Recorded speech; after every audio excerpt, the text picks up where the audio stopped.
Saya kok banyak setuju dengan Pak Ganjar ya. Ya, kalau benar masuk akal, saya setuju. Kalau ngomong, ya kumaha.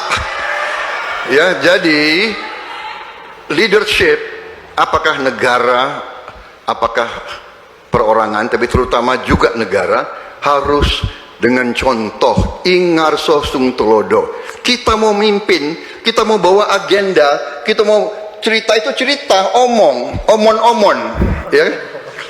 Tak bisa. Kenapa negara-negara selatan sekarang melihat ke Indonesia? Karena kita berhasil membangun ekonomi kita. Jadi tidak hanya omon, kerjanya omon saja. Saya sepakat dengan Bapak. Saya sepakat lagi dengan Bapak. Saya sepakat lagi loh. Jangan-jangan rokok kita sama ya Pak. Loh ini saya sepakat lagi loh. Saya sepakat loh dari tadi. Ya ilah, kebangetan tega Pak Ganjar. Ngasih nilai cuma 5. Bangetan tega Pak. Masa ngasih nilai buat Menteri Pertahanan cuma 5? Pak Anies dong. Pak Anies aja ngasih 11. Jangan 5-5 juga lah. Pak Anies tuh 11 ngasih nilainya tuh. Tapi dari 100. Terkait dengan pertahanan, berapa skor yang Bapak berikan atas kinerja Kementerian Pertahanan yang dipimpin oleh Bapak Prabowo? Silakan Pak Ganjar. 5 juga. Ingin saya sampaikan dari apa yang tadi Saya punya datanya dan kemudian akan saya sampaikan. Karena itu menurut saya skornya justru di bawah 5 Mas Ganjar. Kalau 5 itu ketinggian Pak Ganjar. Terima kasih Pak Ganjar. Mas Anies gak usah takut. Disebut aja angkanya berapa gitu. Kayak saya gitu loh. Jangan di bawah 5, sebut aja berapa. 11 Mas. Dari 100.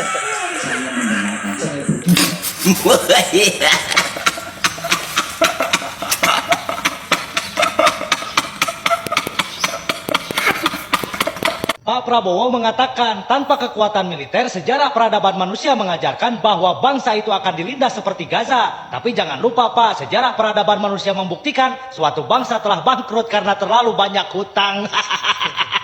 Sorry ye. Siapa sih malam-malam? Hah? Pak Prabowo? Ngebet banget ini minta dukungan saya. Sorry ye. Kalau dulu iya, kalau sekarang sorry ye. Anjay, dari subuh capres yang datang, sekarang minyak goreng yang datang. Habis ini apaan lagi? Aduh, mau diapain ya? Gue gak enak perasaan gue nih. Aduh. Yang ada di rumah, datang lagi parabot rumah tangga ya. Parabotan dapur yang serba 5.000-an deh, atau yang serba goceng. Mumpung ada, dan dibawain yang serba 5.000-an mumpung lagi promosi.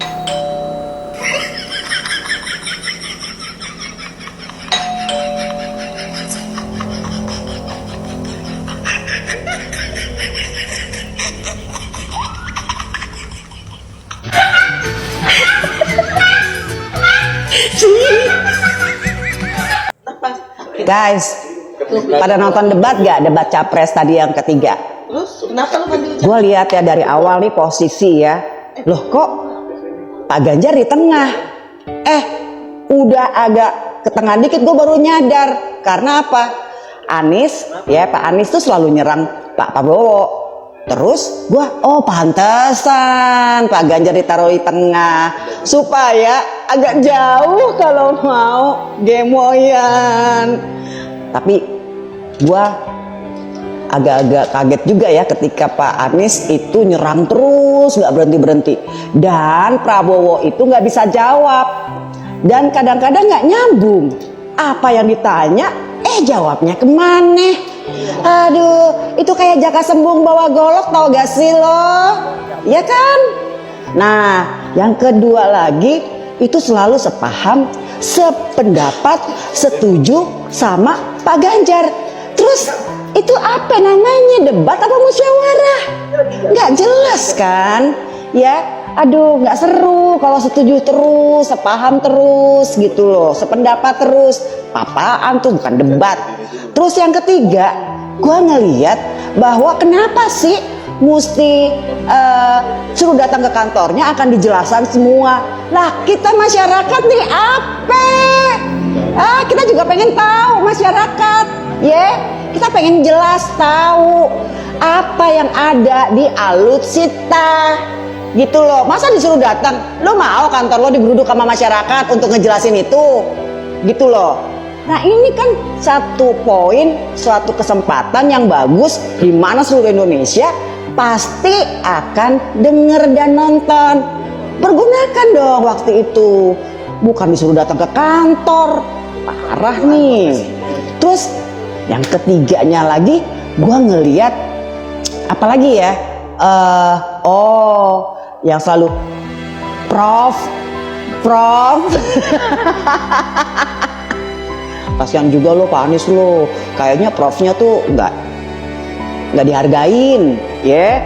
Udah sekolah jauh-jauh, udah lama tuh kalau bisa sampai titel prof, kayak nggak dihargain gitu, kasihan lo, ya. Terus itu juga gua ngeliat ada beberapa tim sesnya yang masuk gitu, nyamperin moderator.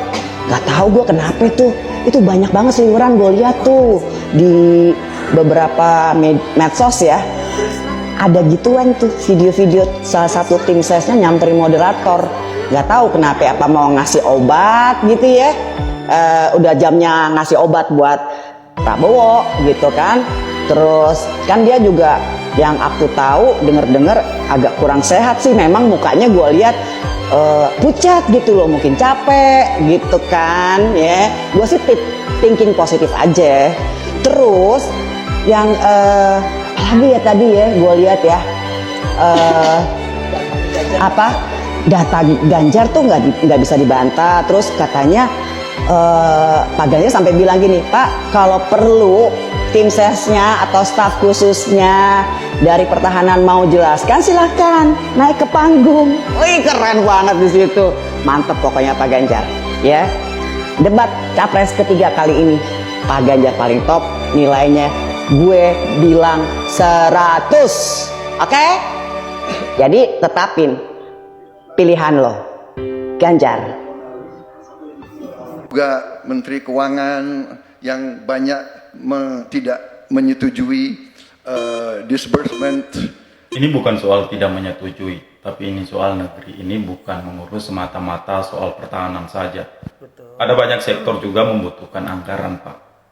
Memang mau negara kita seperti Korea Utara yang presidennya hobi mengeluarkan uang untuk beli perlengkapan perang sampai rakyatnya kelaparan?